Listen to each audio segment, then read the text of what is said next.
Corona के बचाव के लिए सिंध हुकूमत ने नमाज जुमा के इज्तिमा पर पाबंदी लगा दी। नमाज जुमा में सिर्फ मस्जिद का अमला शरीक होगा। बिलावल भुट्टो जरदारी की शहरियों से घर में नमाज अदा करने की अपील। नमाज घर पर अदा करें, उल्मा की अवाम को तलकीन।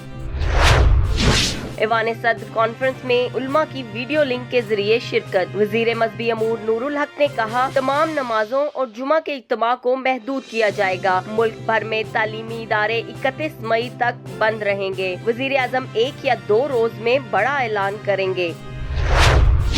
वजीर आजम की सदारत में नेशनल कोऑर्डिनेशन कमेटी के अहम फैसले। वजीर तालीम शफकत महमूद कहते हैं, कोरोना का मसला हल होगा तो तालीमी इदारे जून में खुल जाएंगे।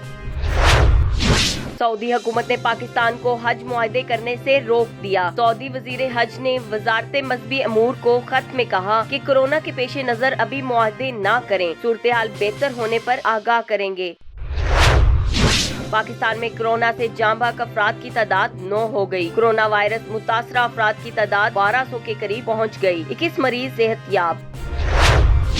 सिंध में कोरोना के 421 मरीज, पंजाब में 394 केसेस, बलोचिस्तान में 131, खैबर पख्तूनख्वा में 123 केसेस, गिलगित बल्तिस्तान में 84, इस्लामाबाद 25 और आजाद कश्मीर से 1 केस सामने आया।